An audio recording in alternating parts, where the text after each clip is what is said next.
Okay, this is Orlando Wilson, and what I want to talk to you about in this video is the issues of working alone over the issues of working with a team, a large team. Now, to me, large protection teams work for government agencies if they're looking after presidents, prime ministers, high-profile people, etc. But they don't work too much in the commercial close protection world. One, they draw too much attention, and two, from a practical point of view, they're going to cost the clients a lot of money. Do the math. If you see these large protection teams, do the math for the daily wages of the guys, the car rentals, etc., etc., etc. I'll tell you this for a fact. Most high worth net individuals, celebrities, etc., are not going to be using multiple protection people. They might use them when they need them, but they're not going to have full CP teams on standby. Some wealthy people do, mainly residential security, and then they'll have a BG and a driver with them, maybe, but that's about it. As I said in other videos, if you're moving around with a client with a large CP team, it's going to draw too much attention. Anyway, I've seen and heard too much BS on social media about how you can't work by yourself.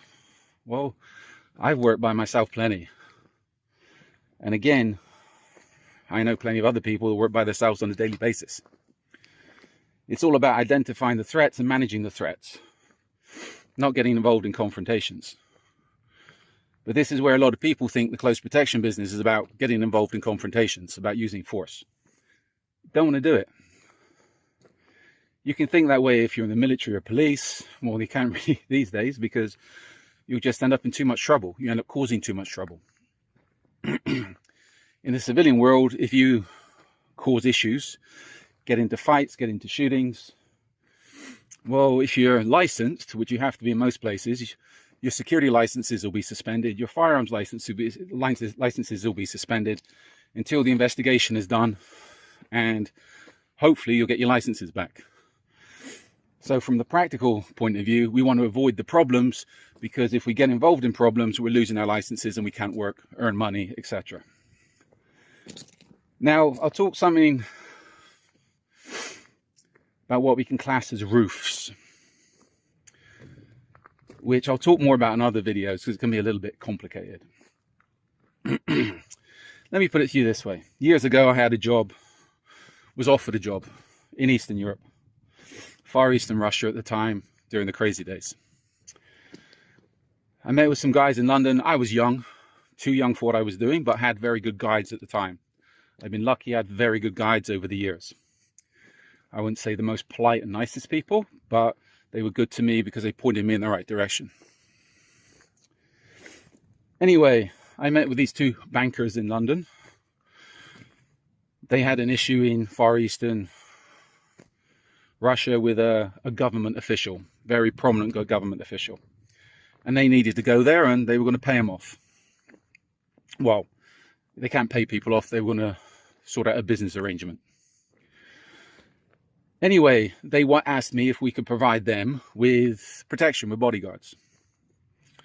At that time, I could have clicked my fingers and had a team of guys ready to go in London to fly to Russia to go and protect these guys.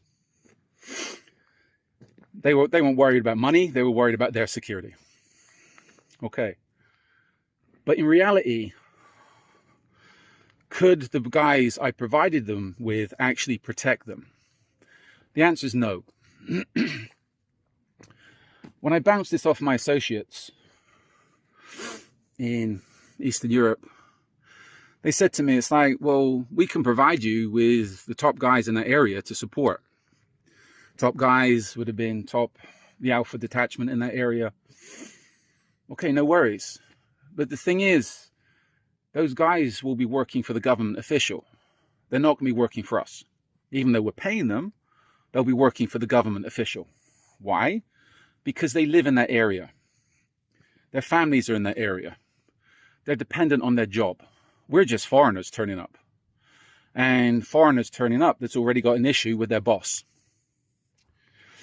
So I could have sent in four guys from UK, whatever. What good would they have been? Nothing.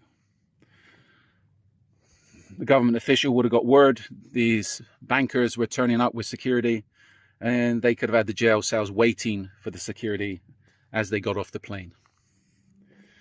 They could have been arrested for anything. Why?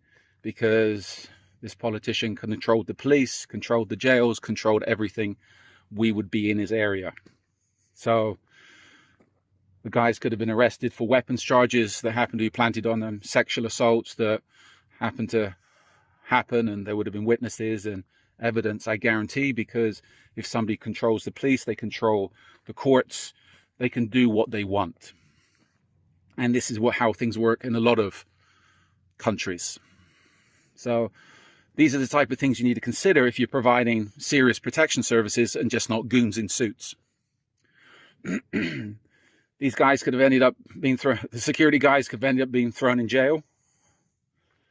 The jailers could have told the prisoners, well, these are your special forces semen depositories. If you want to use them, help yourself. Nobody's going to say a word about it.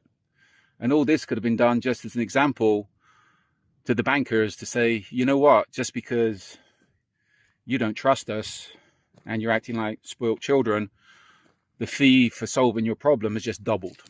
If not, you can join your special forces protectors in jail and also become semen depositories. That's a nice story. If we put it into context, and I've written about this somewhere, let's say you're in Mexico.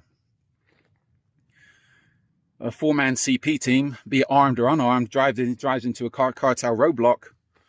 Okay, what are they going to do? Cartel's got plenty of guns, bigger guns than you. You get involved in the shooting, chances are everybody's going to get killed. For what? If they start asking questions, who are you? What are you doing? What are you going to tell them? Oh, we're special forces. We're here to protect somebody. Yeah, if you're lucky, they'll just kill you quickly and take your weapons. If you're unlucky, you'll die slowly. Again, in most places it's illegal for foreigners to carry firearms. So what's four guys going to do unarmed if they drive into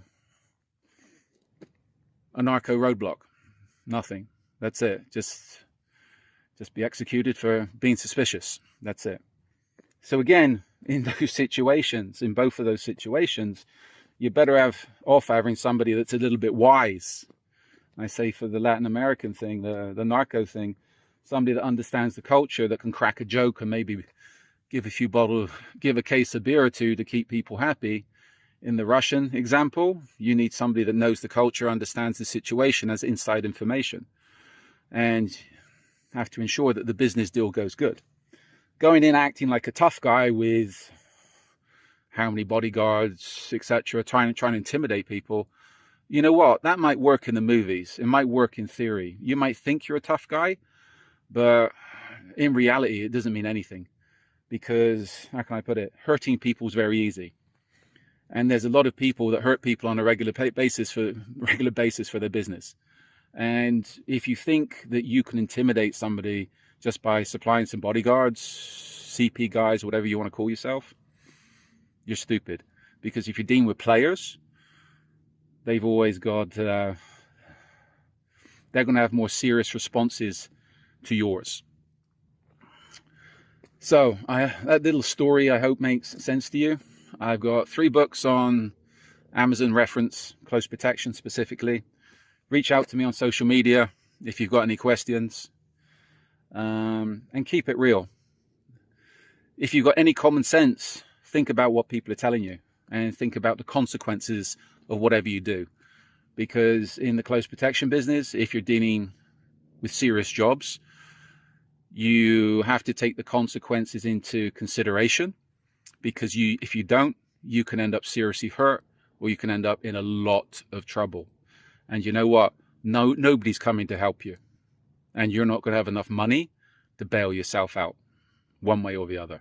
So keep it real and stay safe.